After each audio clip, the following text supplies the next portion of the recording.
Саламатсыңарбы, урматтуу окуучулар жана угуучулар. Ош мамлекеттик университети Ыйман гимназиясы. Сабагыбыз фыкых сабагы. Бүгүн биз силер менен жаңы бир сабакка киришүү жасайбыз. Бул видео сабагыбызда фыкых илиминин түшүндүрмөсү туурасында сөз кылабыз. Бүгүнкү сабагыбызда биз силер менен эмнелерди үйрөнөбүз? Фыкых илиминин түшүндүрмөсү, максаты, маани маңызы жана фыкых илиминин темалары. Оболу фыкых деген эмне деген суроодон баштайбыз.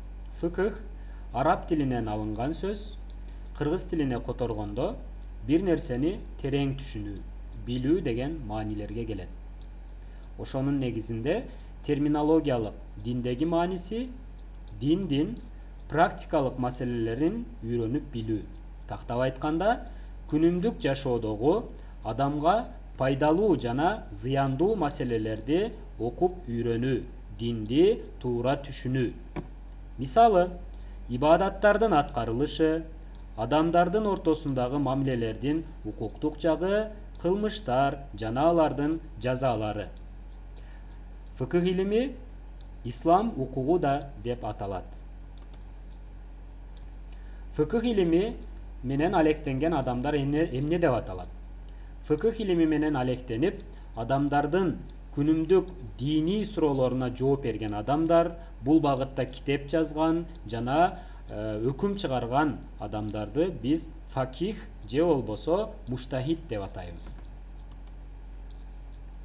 Фыкых илиминин максаты эмне? Фыкых илиминин максаты адамдын дүйнө жана акыретте бактылуу болуусун камсыздоо.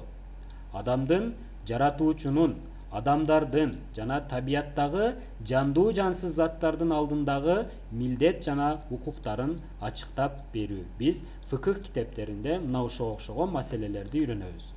Фыкых илими адилеттүүлүк өкүм сүргөн, бактылуу жана ынтымактуу коомду түзүүнү максаттайт. Бизге фыкых илими күнүмдүк диний практикалык суроолорубузга жооп берүү менен адамдын дүйнө жана акыретте бактылуу болуусун камсыздоону максаттайт.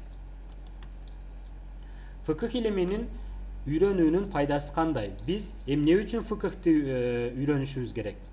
Күнүмдүк диний практикалык маселелерибизге жоопту эмне үчүн алышыбыз керек деген суроо. Фыкых илимин үйрөнүү менен адамдар жаратуучусунун алдындагы милдеттерин толук жана аң сезимдүү түрдө аткара алат. Мисалы, Алла Таала бизге намаз окууну буйрук кылган, орозону буйрук кылган жана мүмкүнчүлүгү жеткендерге зекет берүүнү жана өмүрүбүздө бир жолу ажылык сапарына баруубузду парыз кылган. Демек биз фыкых илиминен намаздын, орозонун, зекеттин жана башка ибадаттардын шарттарын, фарыздарын, важиптерин, сүннөттөрүн, намаз качан бузулат, качан бузулбайт, орозону биз кантип тутабыз, кайсыл айда тутабыз, зекетти кандай өлчөмдө беребиз деген суроолорго биз фыкых аркылуу жооп беребиз. Фыкых илими адамдардын бири-бирине болгон акыл укуктарын да үйрөтөт. Күнүмдүк мамилелер, соода сатык, нике, ажырашуу сыяктуу суроолорго ушул илимден жооп алабыз. Мисалы, жалган айтуунун күнөө экендигин, башка бирөөнүн укугун тебелөөгө болбостугун, таразада алдаган арам экендигин үйрөнөбүз. Ошол сыяктуу эле күнүмдүк жашообузда адал жана арамдарды, парыз, важип, сүннөттөрдү бири-биринен ажыратууну да үйрөнөбүз. Фыкых илиминин белгилүү темалары бар. Алар кайсы темалар? Биринчиси бул ибадаттар. Ибадаттар фыкых илиминин багытында жазылган китептердин көпчүлүк бөлүгү ибадаттар темасынан башталат. Мына ошол ибадаттардын эң биринчи темаларынын бири бул тазалык, даарат, гусул, намаз, орозо, ажылык, зекет жана булардын аткарылышы туурасындагы маалыматтарды биз фыкых илиминин ибадаттар бөлүмүнөн көрөбүз. Кийинкиси бул мунакахат, Башкача айтканда, үй бүлө укугу, никелешүү жана ажырашуу, бала тарбиясы туурасындагы маалыматтарды биз ушул мунакахат бөлүмүнөн үйрөнөбүз. Андан кийинки бөлүм муамалат бөлүмү, социалдык мамилелер. Күнүмдүк жашообуздагы башка адамдар менен болгон мамилелерибиз, келишимдерибиз, алар менен соода сатыгыбыз сыяктуу маалыматтарга, маселелерге жоопту биз фыкых илиминин ушул муамалат бөлүмүнөн алабыз. Андан кийинки бөлүмү бул укубат, кыргызчасы жазалар бөлүмү. Адам ар бир кыймыл аракети үчүн жоопту. Эгер уурулук кылган болсок, адам өлтүргөн болсок, анда анын сөзсүз түрдө жазасын алышыбыз керек. Мына ушул исламдагы жазалардын кайсылар экендигин биз укубат бөлүмүндө үйрөнөбүз. Андан кийинки бөлүмүбүз фарайыз, мурас жана осуят бөлүмү. Адам өлгөндөн кийин анын мал мүлкүн, байлыгын анын балдарына, бир туугандарына, жубайына кайсыл өлчөмдө жана кандай кылып бөлүп берерибизди биз фыкых илиминин фарайыз бөлүмүнөн үйрөнөбүз.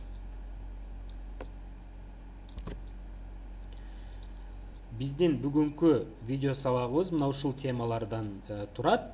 Теманы жыйынтыктайлы. Бүгүн биз эмнелерди үйрөндүк силер менен? Фыкыхтын сөздүк жана терминологиялык мааниси, фыкых илиминин максаты жана пайдалары туурасында, жана ошондой эле фыкых илиминин темалары туурасында маалымат алдык. Төмөндөгү суроолорго тапшырма катары жооп бериңиздер. Колуңуздарга дептер, ручка алып, мына ушул суроолорго жазуу түрүндө жооп берсеңиздер болот. Видео сабагыбызга көңүл бургандыгыңыздар үчүн чоң рахмат. Кийинки видеолордон көрүшкөнчө саламатта калыңыздар.